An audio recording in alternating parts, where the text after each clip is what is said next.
Bonjour et bienvenue sur Game Master et Bonne Humeur. Aujourd'hui, mon invité du jour est Baptiste, un vieux copain. D'ailleurs, la dernière fois qu'on s'est vu, ça s'est plutôt bien passé. Surtout pour moi. Baptiste dans Game Master et Bonne Humeur, c'est juste après ça.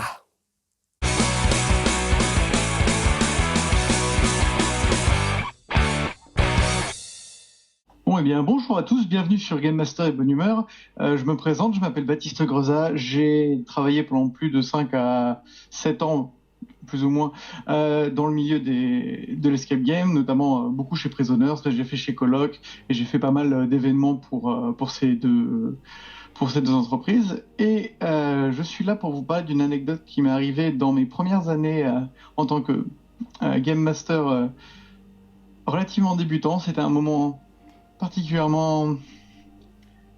Bon, il y a toujours eu des joueurs trop alcoolisés, et des joueurs qui sont en conflit avec les Game Masters. Non, là je vous parle des joueurs les plus coopératifs du monde, et il arrivait la pire chose qui pouvait arriver. Donc c'était à l'époque où on avait encore, pour fermer une des salles de fin, un vieux cadenas qui allait dans le thème. C'était un très vieux cadenas qui a été difficile à trouver, qui avait une clé très particulière. Cette dernière porte était censée rester ouverte, et donc on n'avait jamais eu de soucis, même si de temps en temps le cadenas était un petit peu récalcitrant. Jusqu'ici tout va bien.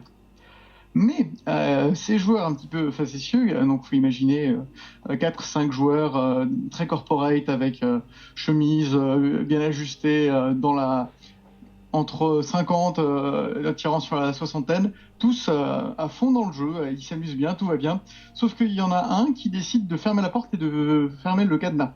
Et c'est à ce moment précis que ce vieux cadenas, donc qui nous avait bien servi jusque-là, a décidé de casser.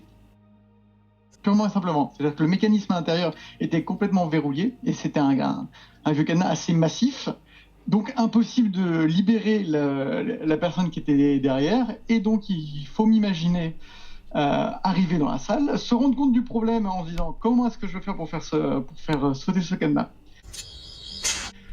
Et là il s'en est passé une demi-heure à 1h30 d'essayage d'outils différents pour essayer de faire céder le cadenas, qui ne voulait pas céder, avec les joueurs qui étaient tout à fait compréhensifs, qui au contraire m'aidaient, ils voulaient essayer leur propre manière. Au contraire, j'avais l'impression que ça faisait partie du jeu pour eux, et ça a duré pendant des heures. Moi, stressé comme pas possible, en se disant merde, c'est pas du tout professionnel, qu'est-ce que je vais faire? Ça s'est fini à grands coups de hache. On a été obligé d'utiliser une hachette de cette taille-là, qui était dans le local anti-feu. En gros, c'était avec tout ce qui était les solutions d'incendie, et on a juste défoncé le cadenas à la hache pour faire sortir le joueur, et ils sont sortis avec le sourire, malgré tout, en ayant bien rigolé, en me voyant ruiner toute tentative de fermer à jamais cette porte. Du coup, après, il a fallu la changer, ça a été tout un bordel, mais je me souviendrai toujours de cette heure et demie comme étant particulièrement intense.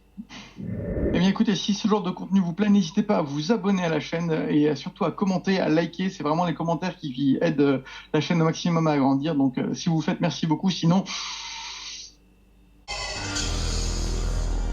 Bon, ça passera pour cette fois, mais s'il vous plaît, voilà, abonnez-vous, ça nous ferait du bien. N'hésitez pas aussi à aller regarder Legendary Office, qui est une autre chaîne dans laquelle j'apparais.